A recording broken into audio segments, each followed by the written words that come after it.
Welcome to the शिक्षा capital. इस video के अंदर हम जनरल साइंस से संबंधित 50 प्रश्नों को देखेंगे जो आपकी तमाम परीक्षाओं के लिए महत्वपूर्ण है, कॉम्पिटिटिव एग्जाम्स के लिए और एंट्रेंस एग्जाम्स के लिए।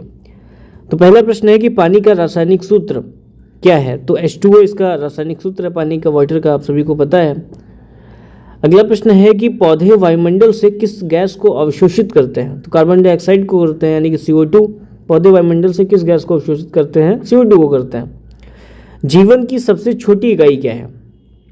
तो सेल है, यानी कि कोशिका है। जीवन की सबसे छोटी इकाई क्या होती है? छोटी इकाई क्या मानी गई है? कोशिका मानी गई है। निर्वात में प्रकाश की गति कितनी होती है? लाइट की जो स्पीड होती है वो निर्वात में कितनी होती है?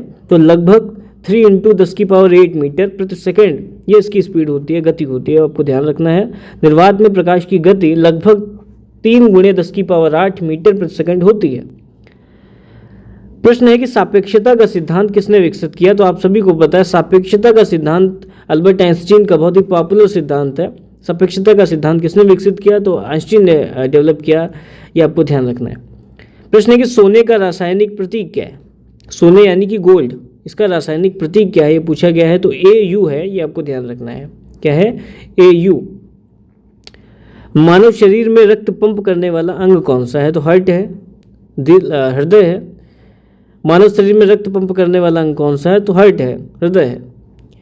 किस ग्रह को लाल ग्रह कहा जाता है? तो मार्स को कहा जाता है, मंगल को कहा जाता है। किस ग्रह को लाल ग्रह कहा जाता है? मंगल को कहा जाता है। समुद्र तल पर पानी का क्वथनांक यानी कि बॉइलिंग पॉइंट कितना होता है?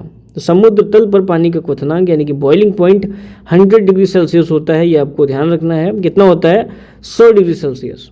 समुद्र तल पर पानी का क्वथनांक 100 डिग्री सेल्सियस होता है। सोडियम का रासायनिक प्रतीक क्या है? तो Na है, आप सभी को पता है।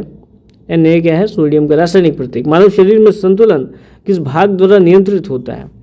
तो सेरेबेलम के द्वारा नियंत्रित होता है, एक महत्वपूर्ण भाग है।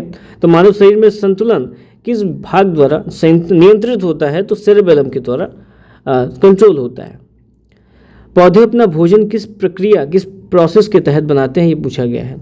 प्रकाश संश्लेषण आप सभी को पता है, फोटोसिंथेसिस जिसे हम अंग्रेजी में कहते हैं। पौधे अपना भोजन किस प्रक्रिया के द्वारा बनाते हैं? प्रकाश संश्लेषण की प्रक्रिया के द्वारा। कोशिका का ऊर्जा ग्रह कौन सा होता है? तो माइटोकॉन्ड्रिया, आप सभी को पता है। माइटोकॉन्ड्रिया क्या होता है? ऊर्जा ग्रह माना जाता है कोशिका का, सेल का। कोशिका का ऊर्जा ग्रह कौन सा होता है? माइटोकॉन्ड्रिया होता है। प्रश्न है कि खाने वाले नमक का रासायनिक सूत्र क्या है? NaCl यानी कि सोडियम क्लोराइड। सोडियम कहते हैं हम Na को, और क्लोराइड आपका जो Cl बाद में जुड़ा तो सोडियम क्लोराइड हो गया। खाने वाले नमक का रासायनिक सूत्र क्या होता है? NaCl होता है। शुद्ध पानी का pH मान कितना होता है? तो 7 होता है, ये आपको ध्यान रखना है। शुद्ध पानी का pH कितना होता है? pH आपके परीक्षाओं में लगातार पूछे जाते हैं कि किसी भी पर्टिकुलर चीज़ का जो pH मान है वो कितना होता है? शुद्ध पानी का 7 होता है। त्वचा पर सूरज की रोशनी पड़ने से कौन सा विटामिन बनता है? तो विटामिन D, आप सभी को पता है, सूर्य की रोशनी से विटामिन D प्राप्त होती है। विद्युत धारा की इकाई क्या है? तो क्या है? एम्पियर है, जिसे हम A से, उसका सिंबल क्या है? A है। तो विद्युत धारा की इकाई क्या है? एम्पियर है। पृथ्वी पर सबसे कठिन प्राकृतिक, यहाँ पे पूछा गया है, यहाँ पे ध्यान देने की बात है। पृथ्वी पर सबसे कठिन प्राकृतिक पदार्थ पूछा गया है। तो सबसे कठिन जो प्राकृतिक यानी कि नेचुरल पदार्थ है वो आपका हीरा है, डायमंड है। पृथ्वी पर सबसे कठिन पदार्थ, कठिन प्राकृतिक पदार्थ नेचुरल भी हो तो वो आपका हीरा है। मनुष्य किस गैस को सांस लेने के लिए ग्रहण करता है? तो ऑक्सीजन को करता है, यानी कि O2, ये आपका केमिकल नेम।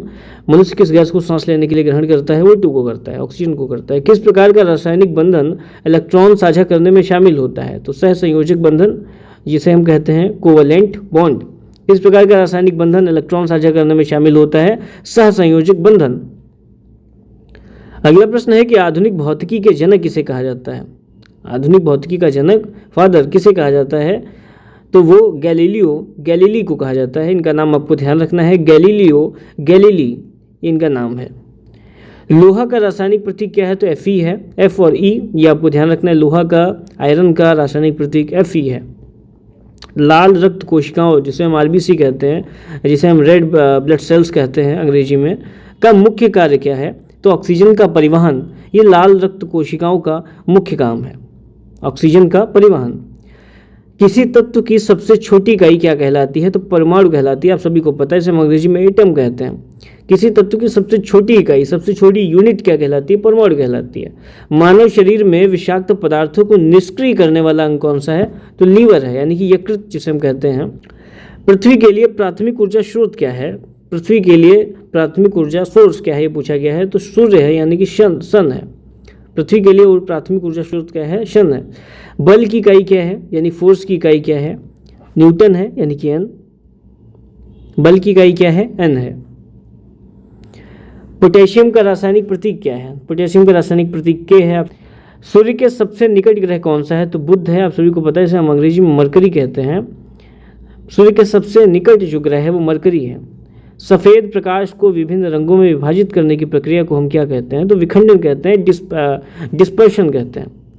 क्या कहते हैं? विखंडन। सफ़ेद प्रकाश को विभिन्न रंगों में विभाजित करने की प्रोसेस को हम विखंडन कहते हैं। ठोस से सीधे गैस में परिवर्तित होने की प्रोसेस क्या कहलाती है? तो वाष्पीकरण कहलाती है, यानी कि सब्लाइमेशन कहलाती है। ठोस से सीधे जब गैस में कुछ चीज़ परिवर्तित हो जाती है तो उस प्रक्रिया को क्या कहते हैं? वाष्पीकरण कहते हैं। प्रश्न है कि प्रकाश किस प्रकार की तरंग है? तो प्रकाश विद्युत चुंबकीय तरंग है, ये आपको ध्यान रखना है। इलेक्ट्रोमैग्नेटिक वेव है। प्रकाश किस प्रकार की तरंग है? Electromagnetic wave. प्रश्न है कि वंशानुगत जानकारी की सबसे छोटी इकाई क्या है? तो जीन है। क्या है? जीन। वंशानुगत जानकारी की सबसे छोटी इकाई क्या है? जीन। श्वेत रक्त कोशिकाओं यानी कि व्हाइट ब्लड सेल्स जो होती है, इनका कार्य क्या होता है? तो रोगाणुओं से लड़ना, यानी कि फाइट इन्फेक्शंस। ठीक है, ये आपको ध्यान रखना है। श्वेत रक्त कोशिकाओं का कार्य क्या होता है? रोगाणुओं से लड़ना। प्रश्न है कि कार्बन डाइऑक्साइड का रासायनिक सूत्र क्या है? तो CO2 है कार्बन डाइऑक्साइड का रासायनिक सूत्र। मानव शरीर का सामान्य तापमान कितना होता है? तो 37 डिग्री सेल्सियस ये मानव शरीर का सामान्य तापमान होता है। तो मानव शरीर का सामान्य जनरल टेम्परेचर कितना होता है? 37 डिग्री सेल्सियस होता है। पृथ्वी की पपड़ी में सबसे अधिक पाया जाने वाला तत्व कौन सा है? तो ऑक्सीजन। कौन सा है? ऑक्सीजन। पृथ्वी की पपड़ी में सबसे अधिक पाया जाने वाला तत्व कौन सा है? ऑक्सीजन है। ऊर्जा की इकाई क्या है? जूल। क्या है ऊर्जा की इकाई? ऊर्जा की इकाई है जूल, ये आपको ध्यान रखना है। प्रश्न कह रहा है कि मानव शरीर में पाचन किस अंग द्वारा होता है? तो पेट, यानी कि स्टमक।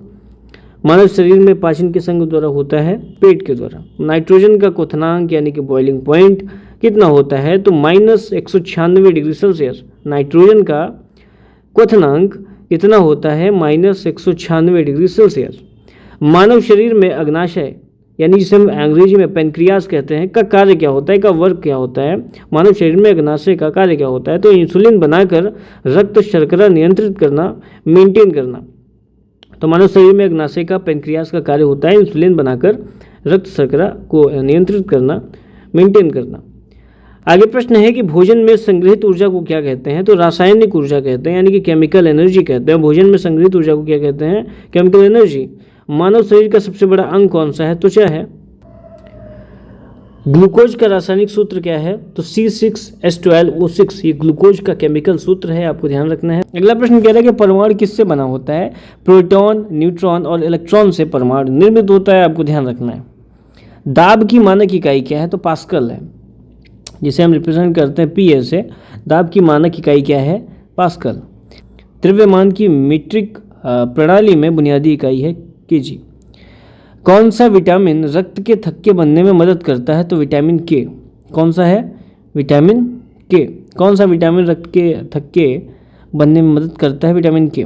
वह पदार्थ जिन्हें विद्युत को आसानी से प्रवाहित करने की क्षमता होती है उन्हें क्या कहते हैं? चालक कहते हैं, यानी कि कंडक्टर्स कहते हैं, आपको पता है। वह पदार्थ जिन्हें विद्युत को आसानी से प्रवाहित करने की क्षमता होती है उन्हें क्या कहते हैं? चालक कहते हैं।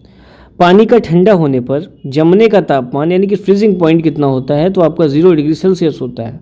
पानी का ठंडा होने पर जमने का तापमान 0 डिग्री सेल्सियस होता है। तो इस वीडियो के अंदर हमने जनरल साइंस से संबंधित 50 क्वेश्चन को देखा, जो आपकी विभिन्न परीक्षाओं के लिए महत्वपूर्ण है।